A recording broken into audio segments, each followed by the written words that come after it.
السلام عليكم ورحمة الله وبركاته. بسم الله والحمد لله والصلاة والسلام على رسول الله وعلى آله وأصحابه أجمعين. My beloved brothers and sisters, Allah created us, humankind, in this world, and after this He has a hereafter. We will all go to the hereafter. There is no way that you're going to escape the hereafter. The wisest of us is the one who prepares for the day that we're going to go back to Allah. What does He have in store for us? If I were to ask you, you would say, Jannah, right? You need to have hope that Allah will give you Jannah through His mercy. You're a good person. May Allah grant us goodness. Why do I say you're a good person? You believe in Allah, you try your best, you engage in istighfar and seek forgiveness where you've gone wrong, and you continue to try to worship Allah in the best possible way, and you discipline yourself, and when you do something bad, you feel bad, and when you do something good, you feel good. That's what a believer is all about. Adam alayhi salam made a mistake or committed a sin. He felt bad, he sought the forgiveness of Allah. What did Allah do? He is also going to be in Jannatul Firdaus. May Allah grant us Jannah. But my brothers and sisters, Allah created us in this world with certain things that He has placed in order to test us. Two of them I want to mention today. Khawf and huzn. Fear and sadness. When you come onto the earth, Allah says, وَلَنَبْلُوَنَّكُمْ بِشَيْءٍ مِّنَ الْخَوْفِ. Subhanallah. In Surah Al-Baqarah, Allah says, we will definitely indeed test all of you with a little bit of fear. Fear. That's the first thing Allah speaks about. Fear is your first test. And that's why when Allah speaks of Jannah, always He says, فَلَا خَوْفٌ عَلَيْهِمْ. There's going to be no fear. They will not need to fear. There's not going to be any sense of fear. What is fear? It might be a small word, but in the English language, many words would be needed to translate the Arabic khawf. For example, anxiety is khawf. When a person is worried about the future, worry is also a type of khawf. When a person doesn't know what's going to happen tomorrow, that's also khawf. When a person is in real fear or is scared, that is khawf. All this is going to happen on earth. You have people who threaten you. You have a job you might lose. You might have lost in terms of your health. You're worried about your children, the future, what's going to happen. All that is normal. Allah says, we made you on earth in order to test you with khawf. That's one thing. Second thing is huzn. Huzn is sadness. When Allah describes Jannah, He always says, فَلَا خَوْفٌ عَلَيْهِمْ وَلَا هُمْ يَحْزَنُونَ. They will have no reason to be sad or to fear, either one of them. Why does Allah say, no fear, no sadness? Because it proves that in this world, there will be fear and there will be sadness. That's what it is. Sad about what? Sad because someone you didn't expect to do something to you, did that thing to you. You're sad. For example, things didn't go your way, you're sad. Well, I'm going to tell you something shortly. When Allah Almighty is worshipped alone and you understand He is in charge, your sadness goes away. Because you know, Allah did it, there must be some khair in this. There must be some goodness in this. I lost everything, there is goodness. I lost a limb, there is goodness. I lost my life, there is goodness. Allah wanted you to die at a certain point, the age of 26. For example, you're gone. That's not a bad thing. People who are left behind might think it's a bad thing. For as long as you got Jannah, Rabih al-Bay'a. The deal was profitable. Subhanallah. If Allah says, I take you away now, but I give you Jannah, go. It's worth the deal. Allahu Akbar. May Allah grant us ease. It's easy to say it, right? Wait until someone comes and says, let's go. It's not going to happen that way. But when Malakul Maut comes, when the angel of death comes, you can't tell him, 2 minutes, I'm coming. No, not at all. So khawf and huzn, these are two things. Like I said, Allah tells us in Jannah, there's no khawf, no huzn. There is no fear, there is no sadness. In this world, there will be fear and sadness, but when you worship Allah, Allah will take away sadness and worry, fear, even in this world. فَمَن تَبِعَ هُدَايَ فَلَا خَوْفٌ عَلَيْهِمْ وَلَا هُمْ يَحْزَنُونَ. The term khawf and huzn have been repeated together 14 times in the Quran. Most of them, or 6 of them, are in Surah Al-Baqarah, where Allah says, if you follow the guidance we sent you, there will be no element of fear, no element of sadness. Wow. Why? Because why should I worry? I laid my trust in Allah totally. I tried my best. I'm a good person. I worship Allah. I don't maltreat people. I don't cheat and deceive. I don't backstab people. Today, the backstabbing on earth is such that it will create fear in you. When you backstab someone and you harm someone thinking it will benefit you, in actual fact, it will create khawf and huzn in you, long term and short term. Remember this. If you are suffering with fear and sadness, something is wrong in either your relationship with Allah or how you have treated the fellow creatures of Allah. That's what it is. Something is wrong. Because if you're a true believer and you treat people well and you talk to them nicely and you respect everyone and you don't shortchange someone, you haven't cheated or deceived or backstabbed someone, etc., etc., there is no chance that you can go beyond a certain level or the minimum of al-khawf wal-huzn, fear and sadness. Obviously, minimum level as a human being, it's there. But you won't go beyond. You will lay your trust in Allah. If Allah did this, He did it. A person's whole factory burnt down and he says, Alhamdulillahi ala kulli hal. What's that? That's his iman. He says, you know what, I suffered a loss, yes.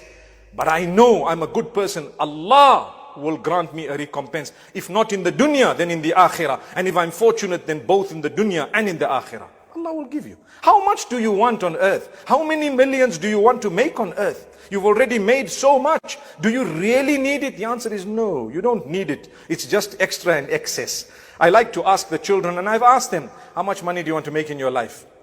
Now in Zimbabwe, the figure has spiraled because obviously the zeros mean nothing anymore. But before, when money was money, they would say, I just want to make $1 million, then I can retire. I promise you, some of the adults will tell you, we made the first $1 million, we went for the next one. We went the next one, we went for the 10. We made the 10, we wanted to go and go and go, and it does not stop. And how much are you going to use on earth? I promise you, not more than a few dollars. That's it. After that, your children, your family members will fight over that money when you're gone. Your brothers stop speaking to each other only because of money, nothing else. Throw the money away and have your mahabba, have your love. It's better for you. May Allah grant us goodness. Throw your money away. You don't need it. Love is more important. Your relationship with your brother is far more important than that money. But you don't realize, if I were to ask you, put a value, put a price tag upon the money, upon the relationship you have, you cannot. You want happiness. How much are you going to pay for happiness? I want to give you another example. People fear. What did I say earlier? Fear and sadness. Right? That's the topic today. Fear and sadness.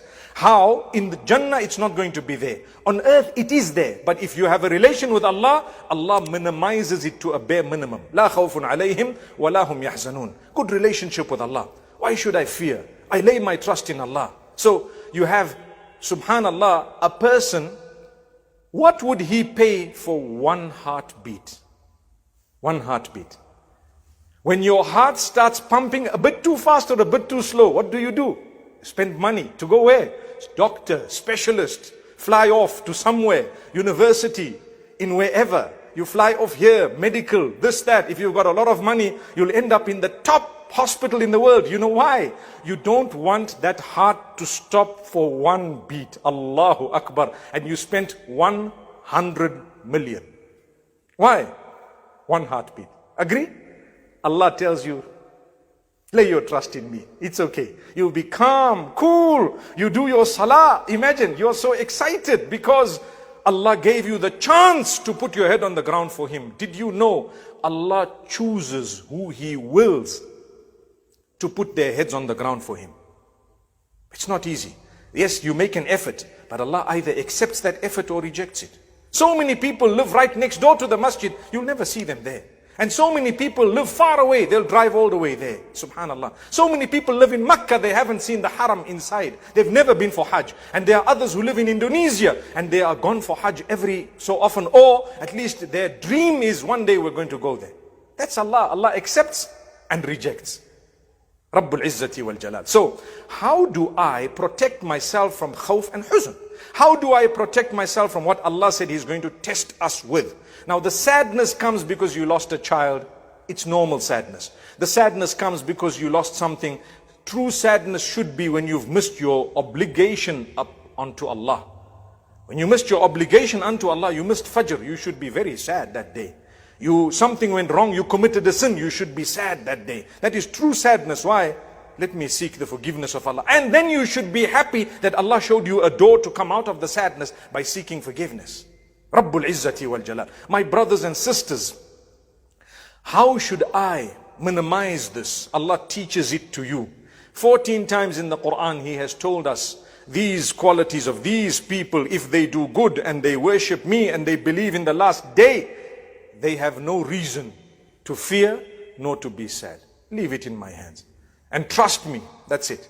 If you have tawakkul in Allah, you won't have a problem. What is tawakkul? To lay your trust in Allah and to leave things in the hands of Allah after you did what Allah gave you in terms of capacity to achieve what is right. Let me give you a quick example.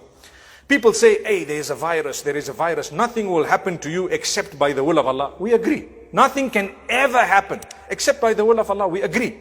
But when Allah has given you the understanding and the capacity to do some form of precaution, some minimum form of protecting yourself, you need to do that. You need to do that because that part, Allah left it in your hands. Then you lay your trust in Allah. When you have a false trust in Allah, you say, Allah, nothing will happen except by your hands. I'm just going to carry on as though there is no lion in front of me. If the lion will bite, it will bite. If it won't bite, it won't bite. And guess what? Subhanallah, you're bitten and eaten. That is suicide. Because why did you throw yourself when Allah says, وَلَا تُلْقُوا بِأَيْدِيكُمْ إِلَى التَّهْلُكَةِ. Don't throw yourselves with your own hands into destruction and death.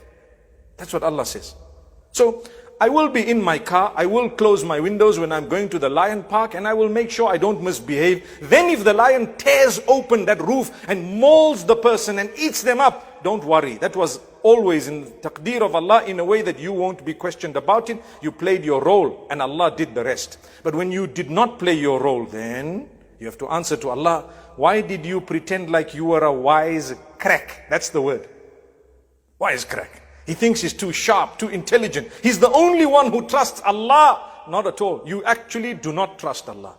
Why don't you sit at home and wait for the money to come in? People will come and say, oh, by the way, here's your salary. What work did you do? Where did you go? What happened? Nothing. You got up and you did work. So Allah says He will alleviate for you your fear and your sadness if you believe in Allah. I don't have the time to go through all these 14 verses, but I want to tell you, nearly all of them have mentioned in them of worshipping Allah, doing good deeds and believing in the last day. I just give you one example. Allah says, إِنَّ الَّذِينَ آمَنُوا وَالَّذِينَ هَادُوا وَالنَّصَارَى etc. etc. The believers, the mu'mineen, those who were Jewish, those who were Christian, etc. etc. مَنْ آمَنَ بِاللَّهِ وَالْيَوْمِ الْآخِرِ. Whoever believed in Allah and the last day, وَعَمِلَ صَالِحًا and did good deeds, فَلَا خَوْفٌ عَلَيْهِمْ وَلَا هُمْ يَحْزَنُونَ. There will be no fear for them, nor will they have any reason to be sad, because they believed in Allah and the last day and they did good deeds. Those are the three things you need. When you do those three, even in this world, Allah will help you so that your sadness comes down, and Allah will help you so that your fear is alleviated. You can walk and you know nothing will harm me except if Allah has written it for me. May Allah bless every one of us. أقول قولي هذا وصلى الله وسلم وبارك على نبينا محمد.